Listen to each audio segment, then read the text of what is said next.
All right, welcome. We're going to talk about 4 types of inductive arguments today, and you will be able to watch some of this or flip through the PowerPoint if you don't want to hear me babble on, and you will be able to jump on the discussion board, come up with creative 4 examples, and we'll discuss them. And on the discussion board, you can choose to give a weak argument or strong argument. We want to have fun with this, and you can use film, your own life, times when you bamboozled somebody with a weak argument or a strong argument, something from your major. So we want to give you some creative freedom there. All right. By the way, a great book on the subject came out this year, 2017, MIT Press, Mississippi State's Dr. Gregory Johnson. This is much more detailed. I would suggest you get this for your shelf. It's $40 or less. Do a book club with it, and we will all be better reasoners. You guys might be on a jury someday, and you might be the only sane voice on that jury. If you watch Investigation Discovery or if you've sat in on a circumstantial evidence murder trial, you'll see how some clowns on the jury have no training in reasoning. And the stuff they come up with, the evidence they have for their conclusions is just absurd. So when I teach critical thinking and spend more time on inductive logic, you see how important it is to focus. What is good evidence for a conclusion? All right. By the way, I love those guys in the BBC series. You got Bilbo Baggins and Dr. Strange as Sherlock Holmes and Watson. All right, we'll quickly review valid and invalid arguments, strength, validity, cogency, reliability, and we're going to look at arguments from past experience, arguments from analogy, argument by inductive generalization, abductive inference, or inference to the best explanation. We'll go over some examples and be done. All right. I rearranged this, and I shouldn't have. Let me skip ahead. The assumption here is that humans have inductive knowledge. This is a common sense view. So we don't have to always reason with deductive arguments. We can find good evidence for a claim, a conclusion, and that's how humans operate all day long. And so, yeah. All right. What is an argument? Anytime there's evidence for a claim, anytime you give a reason or reasons to believe some claim, you're giving an argument. So an argument has to have at least one premise and then a conclusion. Oftentimes they have multiple premises for the conclusion. So yes, you give an argument anytime you give evidence or pieces of evidence with the intent to show that a claim follows or that a claim is reasonable to believe in light of this evidence. And if you find someone giving justification for a claim or reasons to believe a claim, you have an argument. And yes, they don't involve yelling. You could scream every argument if you want, but I wouldn't advise it. All right. Remember from Hurley 1.4 and 1.3, valid deductive arguments versus invalid inductive arguments. Valid deductive arguments are of a form that if you assume the premises are true, the conclusion necessarily follows from the premises. The conclusion necessarily follows has to be true if the premises are true. So it has to do with structure. If this is not the case, the argument will be invalid. Now, not all invalid arguments are bad. These inductive arguments are all invalid. So some invalid arguments are very good arguments. Some of these are called inductive arguments. So inductive arguments try to demonstrate that if the premises are true, the conclusion is highly probable. So they can be strong, weak, or worthless, or what have you. You choose your categories for strength. So we're going to look at these 4 types of inductive arguments, some of which can be very strong. Just these 4 types we're going to look at in this class this week.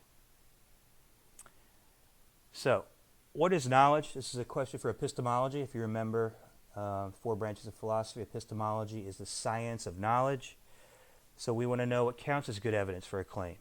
Should you trust testimony? Is there such a thing as religious knowledge, moral knowledge? Can we trust scientific knowledge? What types of scientific knowledge? And so on. So yeah, on my view, you might disagree. I don't think we need absolute certainty to have knowledge. So we can know things without being absolutely certain, without having examined every bird in the universe, and so on. So we wouldn't know much at all if this metaphysical certainty was required for knowledge. Think about your own major, what people claim to know is true in your major, what knowledge your professors and authors of textbooks are trying to impart to you, and ask, do they know this with absolute certainty? Most likely not, but yet they still consider it knowledge. Humans aren't infallible. Excuse me. But we do the best we can. Once again, the properties of validity and soundness, they do not apply to inductive arguments. Only deductive arguments can be valid and sound. So for this examination today, we are only going to be concerned with the degree of strength of these inductive arguments. The justification, the reasons to believe these claims in an argument can be strong or weak. And again, the property of truth in an inductive argument, if the premises are true, we call strong inductive arguments cogent or reliable. Cogent is Hurley's word. Johnson likes to use reliable. And so on. So quickly, remember these properties. Valid deductive arguments can be sound or unsound. Strong inductive arguments can be unreliable, reliable, or cogent or uncogent. Remember, if you want to pause and reread this for a quick review, please do so. Once again, inductive arguments, the conclusion does not necessarily follow from the premises, but again, that doesn't mean that these arguments are weak. Some invalid arguments can be very strong. All right. So, we're going to be epistemologists and logicians today and ask if the justification for the conclusion, the reasons to believe it, is strong or weak. Things we should always keep in mind. We need to ask ourselves some questions. You know what? This seems pretty strong, but how could the argument be stronger? Maybe this is missing a few pieces of evidence. Do we need more cases to justify the conclusion? How could it be weaker? What might be missing from the argument? That type of thing. Maybe nothing's missing. Always ask yourself questions. So if you're watching any show on television, a crime drama or so on, you're always evaluating. What's the evidence that the criminal or the alleged criminal actually did said crime, and so on? When we're looking at competing scientific theories, explaining the data, what would make this certain theory stronger? What piece of evidence could account for the anomalies better, and so on? We just don't want to take whatever the people on high tell us is true and false. All right, the first of the 4 arguments we're going to look at is an argument from past experience. All right, given certain events in the past, the future will be the same. We see these in science, we see these in relationships, we see these in parenting, friendship, and so on. So, for some examples, given that the sun has risen each day I've been alive, it will rise tomorrow. That's an argument. Is it probably true? Yes. We might need more information. Is there a big asteroid coming? Is the sun about to blow up? But in light of those, absent those other pieces of information, this is a pretty good argument in my view. Also, given that the Coen brothers haven't turned out a bad movie yet, their next film, such and such, will be just as good. So I don't know if you know the Coen brothers. They've done Blood Simple, Raising Arizona, Fargo, Oh Brother, Where Art Thou, The Big Lebowski, No Country for Old Men, Burn After Reading, and so on. But how strong is this? Anybody can churn out a bad movie. Steven Spielberg has that potential. George Lucas, Scorsese. You pick your director, you pick your producers, you pick your writers. Nothing is infallible, but it's pretty good. And given that it's not life or death, where you spend your $3.99 on Netflix or Amazon Prime, or whether you go spend $13 at the movie theater, some of these arguments are good enough. Okay? For me, recently, I look at IMDb, Movie Database, and Rotten Tomatoes. Those aren't infallible in my mind either. Like some 4 out of 10 star movies I actually really enjoy. But most people prefer to watch a 6 or a 7 or 8 on IMDb if they're going to watch a movie. Also, the number of people that review it also helps you evaluate it. So, you're using inductive arguments when you look for a piece of evidence, reviews of movies, IMDb, Rotten Tomatoes. So, you have evidence. You can do this now on the discussion board. If you want to pause this, jump on the discussion board. Give us an example of an argument for past experience. You can do a strong or weak one. I suggest maybe you mix it up on the discussion board. And especially if you give an example from your life, from movies or from dating or choosing to get a cheeseburger at McDonald's. Your past experience is that all cheeseburgers are good at McDonald's, so therefore you order a cheeseburger. Do that. Occasionally you might find a mouse in your cheeseburger at McDonald's. That happened in the 70s when I was a kid. And I still check. Maybe that's unjustified at this point, but you be the judge. All right? So go to the discussion board if you want to pause it. Think about it. Come up with one from eating, dating, class, weather, vacation, what have you. All right. Arguments from analogy. Let's briefly talk about these.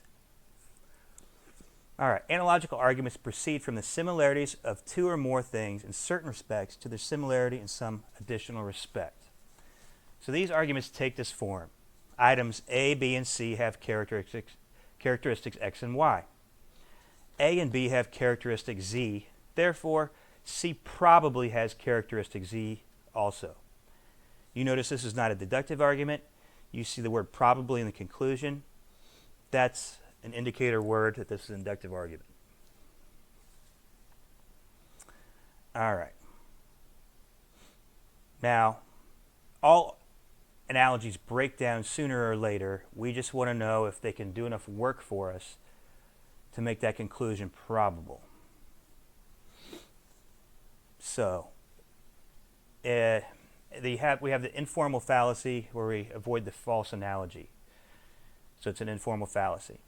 So when there are more differences between the two situations than there are similarities.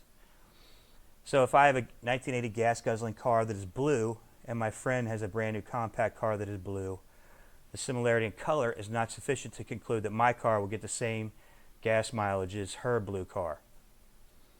Does that make sense? So color of a car is not a good indicator for gas mileage in those analogies. That was from William F. Lawhead's book. So realize that all analogies break down sooner or later because these things are not identical. So your task is to show that the cases are relevantly similar, or you may choose to show that the cases are not similar enough in certain respects. So a good philosopher will be able to show how A, B, and C are either are or are not relevantly similar.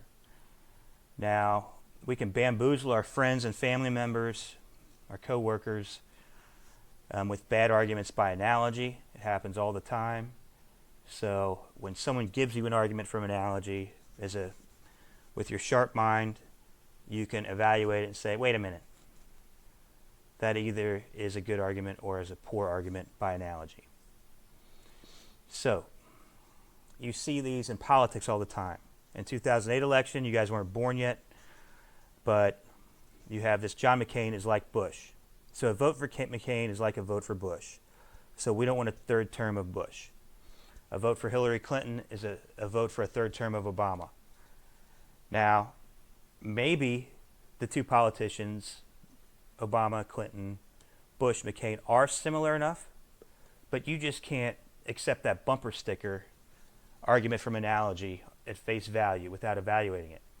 Careful philosophers will say, okay, is McCain really like Bush? Let's see where they agree and where they disagree. Maybe they are similar enough that it is close enough to electing Bush again. Or maybe they're radically different. And so it's not like voting for the same person. So be careful of these bumper stickers. You'll see these all of your lives in politics, these arguments from analogy. Okay, Judith Jarvis Thompson's case of the famous violinist and abortion. She argues that abortion is like this. If we were in class, we'd go through this in my ethics class. This is one of the 5 articles we read on abortion. But she argues like being pregnant is like this. If you were kidnapped by the Society of Music Lovers, because there's a famous violinist and he's going to die, and you're the only person that they can find with the same blood type. So you become a human dialysis machine, and you have to stay there with 6 months under guard in a hotel room and keep this violinist alive. So Thompson argues it's nice if you stay there kidnapped and keep this violinist alive for 9 months, but it's morally permissible to cut the cord and run away.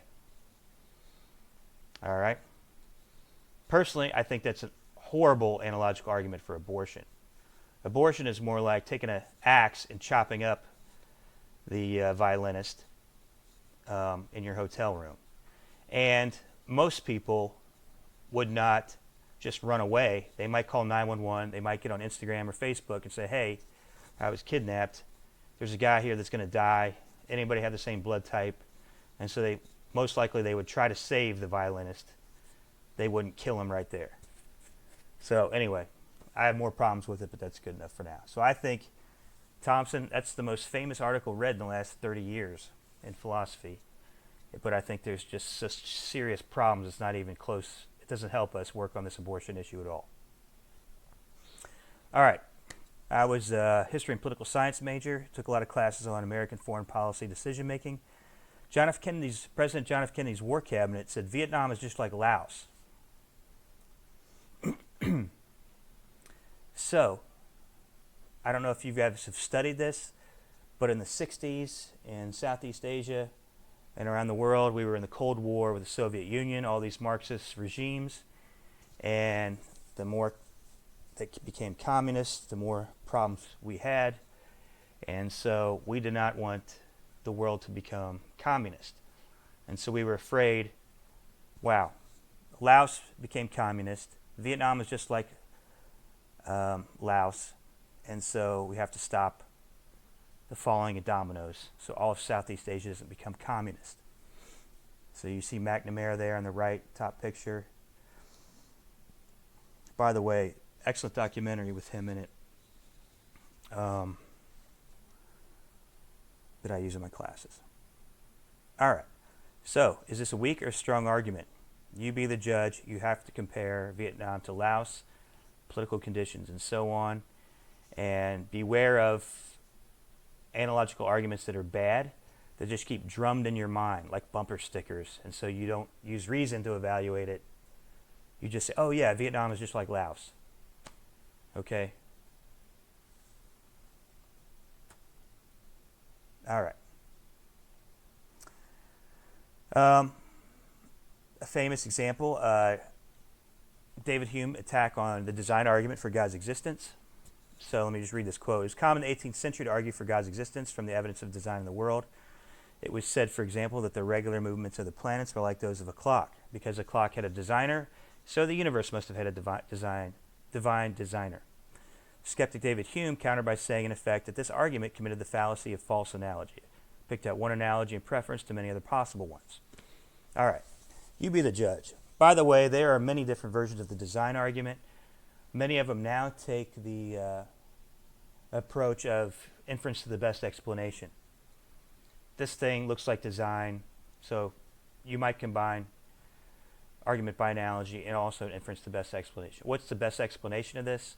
Wow, there's a God who designed this, or there's a God who holds the laws of nature in existence, and that's a better explanation than the naturalistic or the atheistic explanation that doesn't have an explanation for the continued existence of the periodic table, laws of nature, and matter in the universe. You be the judge. Email me about it if you want to talk about it. Or throw it up on the discussion board. We can discuss it on the discussion board this week. So, was Hume right? By the way, a lot of these arguments can meld and mix into one another. So, you might have some that kind of borderline past experience, analogy, inference the best explanation. That's okay. If you don't get it quite right on the discussion board, we'll talk about it. And we can push each other on these things, but sometimes they overlap, so don't stress about it. All right, forget serious examples like abortion in Vietnam. I'd rather you come up with fun arguments from analogy, but you can do something serious if you want on the discussion board as well. All right. So yeah, let's have some fun with this discussion board this week. All right, argument by inductive generalization. Sometimes this is called enumerative induction. Enumerative induction. All right, in this type of argument, the conclusion covers all, some, or none of a class of things. So this is done after the empirical examination of only part of the class. Sometimes this is called enumerative induction. One problem is that these types of inference are always undetermined by the evidence. Science has had this philosophical problem for thousands of years. So examples, premise 1, every swan that has ever been observed has wings. Conclusion, therefore every swan has wings. All right. Maybe that's strong, but it could be weak. How much of the world have we seen? How many of the swans in the world have we seen? Do we know? So let's look at this example of an inductive generalization. Premise 1, Carol has only seen white swans. Premise 2, Rod has only seen white swans. Premise 3, Jeannie has only seen white swans. Premise 4, Robin has only seen a white swan. Premise 5, Quinn has only seen white swans. Premise 6, Kelly has only seen white swans. Conclusion, therefore, all swans are white. All right, stop for a minute and think, is this a strong, it's an invalid argument, it's an inductive argument, it's an inductive generalization. Is this weak or strong? All right. Well, how could it be stronger? How could it be weaker? Also, wait a minute. Who are these people? Do we know anything about these people? Excuse me. So, the question is, wait a minute. Who are these people and what are their credentials? So, as I say here, now, what if all these guys are world-renowned ornithologists? So they've studied, they've been all over the world studying on each continent. So Carol, Rod, Jeannie, Robin, and Quinn, and Kelly, if they're bird scientists and they've been doing this their whole lives, specialized in swans, then you know what? I would say that this is a strong argument. That's great evidence for that conclusion. But what if all these people have never left Starkville, Mississippi? Maybe they've never been out of Mississippi, and maybe they became blind at the age of 10 or something like that. In that case, this would be very weak or even worthless. All right. Do you guys have swans in Mississippi? All right. So now you know enough. You can come up with an example of an inductive generalization. All right. Quickly, the hasty generalization, this informal fallacy. William F. Lawhead said this, quote, when generalizing from facts about some cases of certain type to a conclusion about all cases of a type, you must be sure that the premises are based on a sufficient number of observations and that the sample is representative. Failure to do so is to commit the fallacy of hasty generalization. All right. So, you might have an example have one or two examples from your life, and you might generalize across everybody.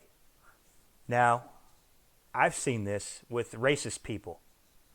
They've only known one or two green people, and so they think all green people are like this. All right? I'm like, what are you talking about, dude? I know some green people who do such and such. They don't bite the heads off squirrels. All right? So, yeah. If one guy says, hey, I've known two green people, all they do is feed on squirrel blood. And I'll say, no, actually I know a lot of green people and I've never seen them drink squirrel blood. So you're wrong. He made a hasty generalization. So for your discussion board, if we want to pause it and jump on the discussion board, think of a time where maybe you generalized across, oh wow, every Mississippi State student is like this. Or everybody who drives a Yugo or a Ford Festiva is like this. They even have those on the road anymore. Or, wow, this guy made a horrible movie. Every movie Keanu Reeves is horrible. Or I hate Tom Cruise. I saw him in one horrible movie. So all of his movies are awful. All right. What about in science? You could do it if you guys are, if you're a science major, think about an example from science. Okay? All right. A quick mention of the problem of induction. So the ancient and medieval philosophers took this seriously and motivated them to adopt what's called an instrumentalist or anti-realist view of science. So they followed Aristotle in thinking that the purpose of science was to save the appearances or give the best explanation of the data we have. And the truth of the matter is incidental. All right? So we won't deal with these issues later in the semester. This was for my intro class.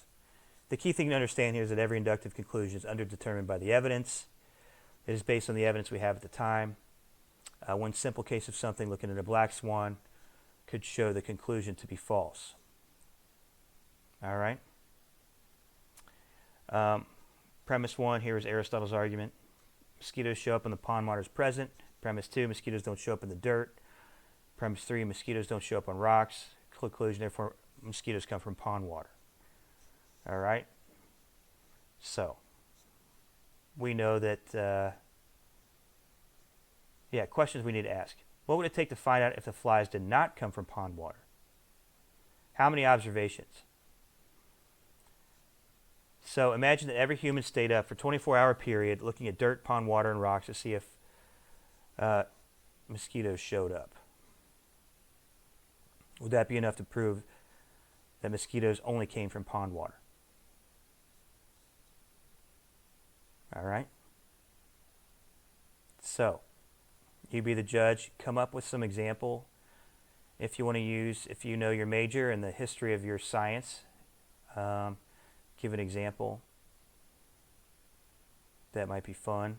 And it can be weak or strong. And tell us how it could be weaker or stronger in your view as well. All right. So inference to the best explanation. We call it abductive inference. Let's look at these. So these are another type of invalid argument. We use these in law and science. We also use them in our personal lives, as indicated by the example on the following slide. Basically, this is just simply an inference to the best explanation from the data. We throw the data on the table. We come up with what are all the possible explanations. We start weeding through those to try to find the best explanation. We might be divided between two. All right. Let's look at this example. Premise 1. My girlfriend has a lot of strange numbers in her phone, and she rushes to delete certain text messages when I try to look at them. Premise 2. She dodges a question when I ask her on what she does on her girls' night out. Premise 3. She comes back smelling like Old Spice after she supposedly goes out with Grandma. Premise 4. She gets flowers from a guy named Steve each week. And premise 5. She is a paying member of FarmersOnly.com. And guys, you don't have to be lonely. All right. I conclude from this evidence and these premises that 6, conclusion, therefore I think my girlfriend is cheating on me. Now think about it. What do you think? Is this weak or is this strong? What do you guys think? All right. What are the possible explanations? Possible explanations that she's cheating on me, and what else? When I do this in class, I tell you, you people are crazy creative. She could be cheating on me with a guy named Steve. Explanation number 2, she could be very strange. On girls' night out, she could be part of a fight club. And guess what? You don't talk about Fight Club if you're in a fight club. Her grandma might wear Old Spice. And she's on farmersonly.com to build up her ego, or maybe for her friend. And perhaps Steve is her uncle. Third option, she could have a grandpa named Steve in the witness protection plan, so she actually goes and meets him on girls' night out, or when she hangs out with grandma and so on. All right? Or she could be dealing drugs on farmersonly.com, and Steve is one of her favorite customers. So I wouldn't need to break up with her if she's a drug dealer, right? All right, so you be the judge. What is the best explanation of this data? Tell me on the discussion board. All right, these are the 4 competing explanations. There could be 10 more. If you have a more creative one I can add to this PowerPoint, let me know. All right. We're going to skip these, but Sherlock Holmes has examples. If you want to pause this and read it, you can do that. Pause it, read it if you want. Optional. Pause it, read it. Moving on. Okay. Well, we can look at a couple of cases. So, Orenthal, James, Simpson murder case. By the way, I give this O.J. Made in America A-. I thought it was fantastic. So watch that. I have problems with some of the interpretation of some events, but I think this is very interesting. You guys who were not even born in 1994, check it out. I was a housekeeper in Yellowstone National Park that summer, and the only time I watched TV was at a bar in West Yellowstone. I mean, it was a restaurant where we grilled our own steaks and chicken, looked at the mountains, and they had the Bronco chase that you'll find if you watch that video. All right, let's look at this argument. Premise 1, there's a trail of blood from Nicole Simpson's house that went to O.J.'s Bronco at O.J. Sox's house. He had blood of Nicole and Ron Brown, all in those places. And his blood was at the crime scene. Premise 2, he had no alibi between 9:40 p.m. and 10:55 p.m. Premise C, there was a bloody glove found on the property at his house. Premise 8, I'm skipping ahead. O.J. freaked out and ran in his Bronco. And premise 9, he wrote a book called If I'd Done It, I Would Have Done It Like This. So, reasonable conclusion, O.J. killed Nicole Brown and Ron Goldman. All right. So what are the possible explanations? O.J. killed Nicole Brown and Ron Goldman. Other possible explanations, it was his son who did it. Another possible explanation is there was a guy who did it with O.J. Simpson and had a sword who was from near my hometown of Cincinnati, Hamilton, Ohio. I saw that explanation. Or it could be aliens who came down, killed it, spread the blood around, and brainwashed O.J. into thinking he did it. And so, there you have it. So, what do you guys think? If you're on the jury, what would you say?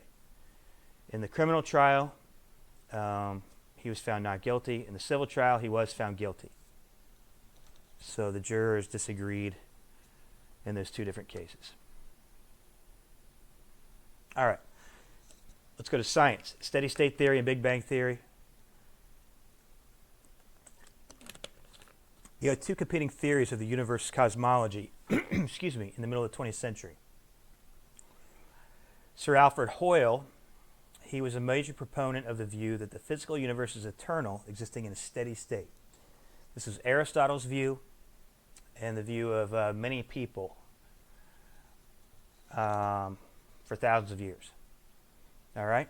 Now, Big Bang theorists believe that the universe started at a finite time in the past, approximately 13.7 billion years ago, expanded from a single mathematical point and formed the universe we see today.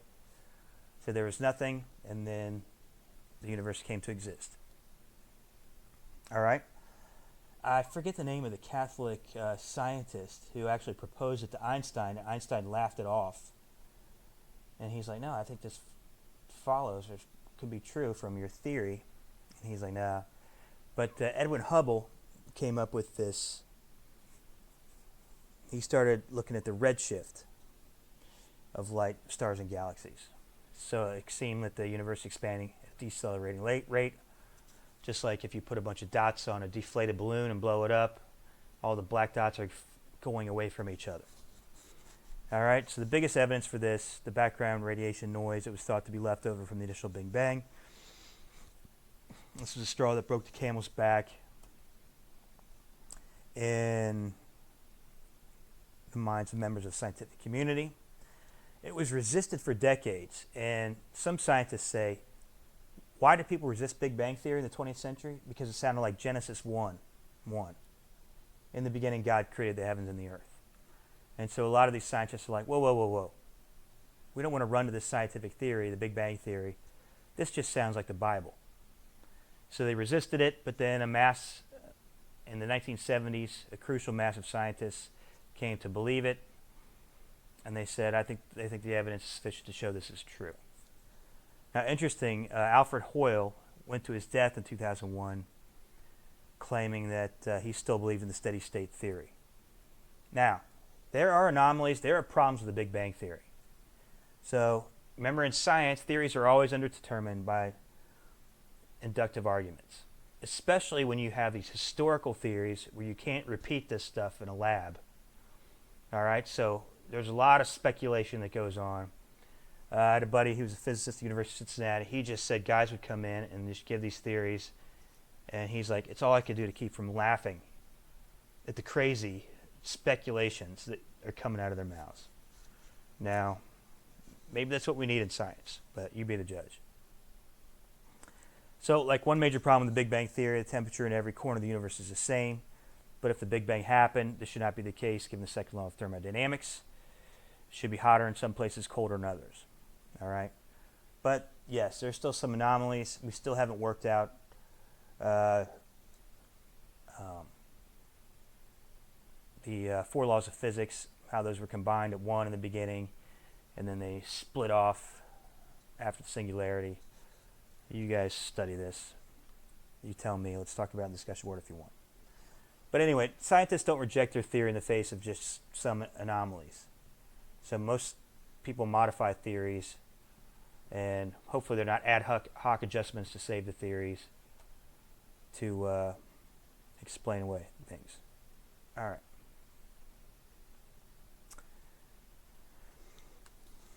So, yeah, I just mentioned this. Second point. So, yeah, during the initial inflationary period, the four laws of physics were combined into one superforce at the beginning. The universe expanded faster than the speed of light. Gravity broke off from the superforce, and the other three forces separated. Atoms formed, and so on. All right. Now, there's different speculations. Is this enough to save the theory? Perhaps. Is it difficult to say? Hey, we weren't there. We're guessing. We're doing our best. So the medievals would say, you know what, this should make us epistemically modest. We should simply claim that these theories save the appearances. They're not necessarily true. They could be true, but we might not know enough to say, amen, this is true. All right? So the problem of induction for the medievals would say we shouldn't be so arrogant as to know these things, especially in historical science with absolute certainty. And I think I mentioned this, yeah. Hoyle went to his deathbed rejecting Big Bang Theory. Steady state theory does not explain the redshift of light, but it does explain the uniformity of the temperature of the universe, and I think that was one of his major arguments for it. All right. Astronomy, example number 1. Premise 1. This particular planet's movement is in need of explanation. Premise 2, Neptune's orbit has some oddities. Premise 3, oddities are best explained by the presence of other planetary bodies. Therefore, we can conclude from this there must be a ninth planet to explain the movement in the orbits of Neptune and Pluto. So, is this a strong argument? Is it a weak argument? It might be something worth checking out. We might use this argument to start looking for this ninth planet. Okay. Now, the ninth planet, well, it's not a planet anymore, is it? It was discovered in 1930, even though it was too small to explain the movement of these other planets. And then later astronomers discovered there's no odd movement in the orbits of Neptune and Uranus that needs to be explained by the presence of another planet. So this is an interesting case in the history of philosophy of science, where bad science actually led to a discovery of Pluto. Okay? So, yeah, history of science is fun. All right, I was a marine geology major for a while. And it was interesting how I had a professor, I just assumed plate tectonic theory was true, but all of a sudden he throws out some of these anomalies and say, hey, we have no idea how to explain this. We have no idea how to explain this. But this is the best explanation we have right now, and it seems to explain the data best. So, hot spots are a problem in the middle of a thing. We just say, that, okay, maybe they're just thinner in the middle of a plate, so that's where they pop up.